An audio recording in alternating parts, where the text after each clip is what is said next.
Hi, I'm Nicholeen Peck, and I teach all over the world about parenting, good communication, child development, and how to build strong family bonds through the lens of the principle self-government. In this video, we're going to be making the big list of summer fun activities for kids.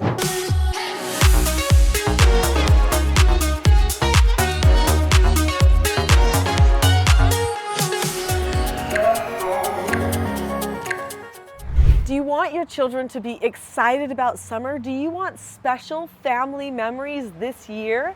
Well, you're not alone. There are so many people who are looking for that way to make summer special, because when everybody's home and suddenly the schedules have completely adjusted, we get lazy quick. And it seems like that hoped for summer fun disappears.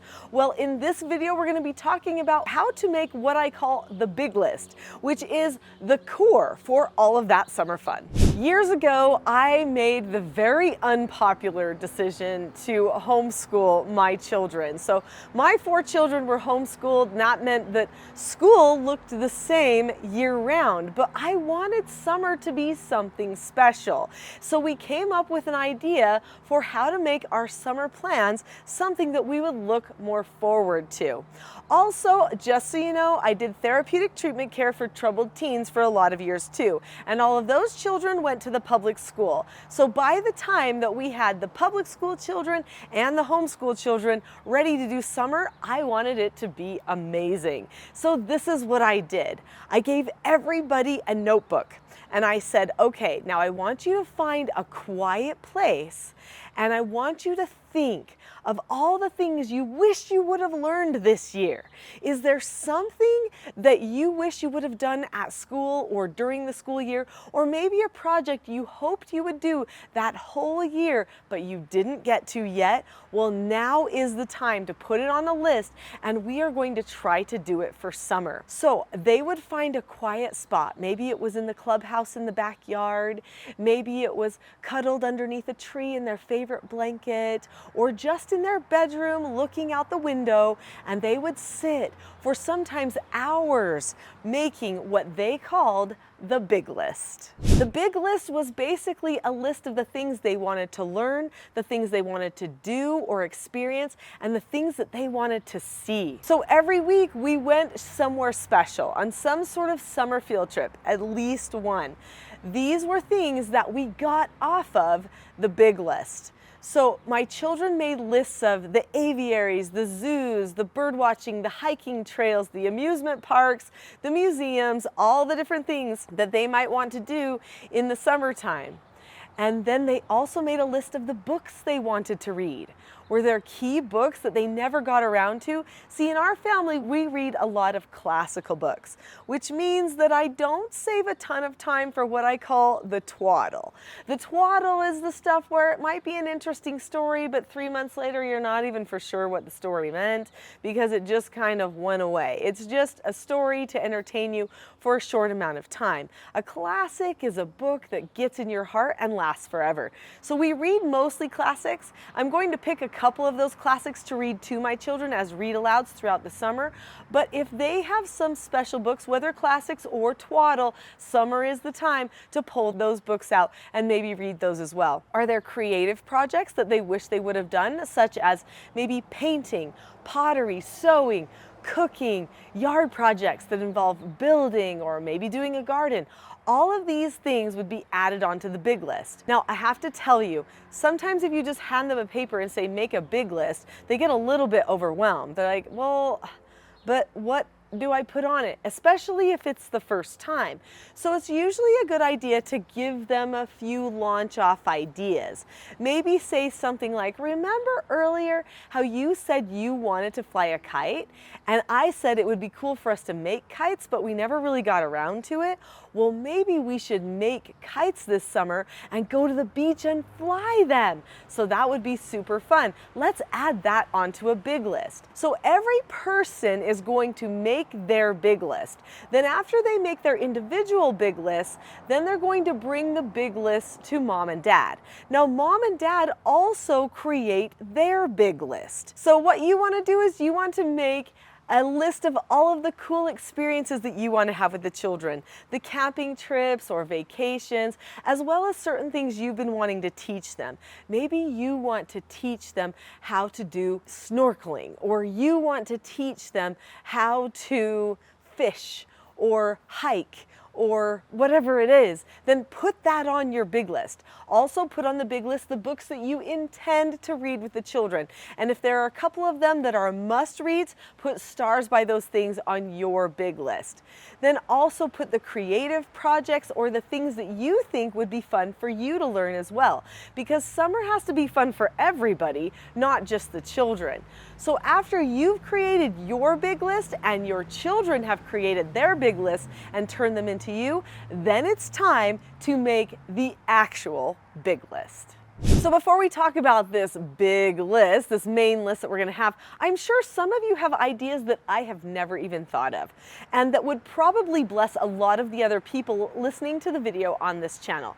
So if there are cool things that you want to learn about, places you want to go, or things that you've done in the summer that have made incredible memories, put them in the comments. Share those great ideas so that other people can make magical memories too. So now we have the main big list that we're going to make. This is going to be the Bible for the summer, the thing that we're going to keep going to and drawing from again and again. And we're going to take these items and put them onto our family schedule each week when we have our family meetings. What's a family meeting? I'll talk to you more about those in a moment. So once the children have turned in their list to you, it's the parents that get to make the big list. So maybe before you make that big list, you'll want to make sure that the children star the things that are the most important to them. So they could say, I want to study the Byzantine Empire and Egypt. Well, which one's more important? If they want to study Egypt more, then put a star by Egypt, okay? Or medieval times or something like that. By the way, summer is a great time to learn, just so you know, not just play. So make sure you do get a good mix of things you learn, things you experience, and ways to play together as a family. So mom and dad, or just mom or just dad, whoever's in charge of the family, take that list and now make the plan for what will be on that major list. So what you're going to want to do is you're going to want to pick probably 2 things in each area off of each person's list to start. I don't know how many people are in the family, but you know, there's only so many weeks and so many days in the summer. We're going to hopefully plug at least 1, maybe 2 things into every day in the summer. And so, you know, you want to make sure that there's time to fit those things in. So what you'll do is you'll say, okay, let's start with field trips. Those are going to be important. In our family, we have a certain day that we do field trips. And so we're going to take that day of the week and we're going to plug those in. So all of the out and about activities, pick on those things first. If you feel like, you know, we really have a lot of great ideas here for field trips that are going to be more time intensive than just 1 day a week, then maybe decide which days of some of the weeks of the summer you're going to be doing more than 1 field trip. So you're going to add those onto your list, maybe even allocate the dates for those things to make sure they fit in with the family schedule, because those are the most tricky things on the big list, and those are the things that people usually look forward to the most, so you want to make sure that they actually happen. After that, pick the books that you want to read. So have a read aloud that you're doing as a family, but then also maybe help the child steer themselves toward the books that they want to read for themselves. Now on their big list, they made a list of all their books. You can pick a couple off for the main big list and then leave them their big list that they can always draw from when they're bored, okay?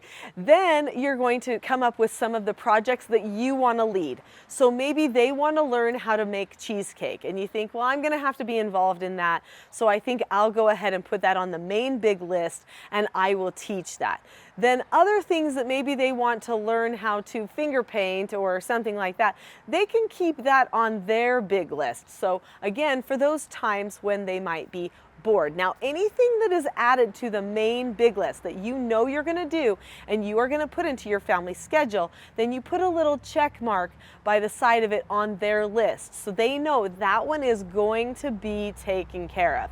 Then you will give their lists back to them and they will be able to use those lists throughout the entire summer to find additional activities that they might want to do when maybe it's one of those days you don't have something scheduled. So every single day you can definitely read a book in the summer to the children, but you won't necessarily be doing one of these big crafts or hands-on projects every single day. We need to have some days where we don't have to have a lot of scheduling and maybe they're just a little bit more chill. Now I'm going to have other videos that will talk about chores in the summer and academics in the summer and how to really get those things happening and make it so that it's something that the whole family looks forward to. So definitely pay attention to those videos that will be coming on this channel too. Before we leave this topic of summer, there is something super important that makes your summer better, and that is good communication. So I'm not sure if you've recognized, but if you are worn out at the end of the summer, meaning you're wanting those children to go away, or you've had just about enough fun with the children, then that could mean that your family needs a little bit of help with their communication. When the family converses together, it shouldn't be something that wears everybody out. And if it is wearing out your family, I have some skills for you. In fact, there is a full class all about good communication that can help you the whole summer long, in fact, the whole year long. And that video is the one I think you might want to watch next. And it is called The Not So Known Secret to Parenting Success.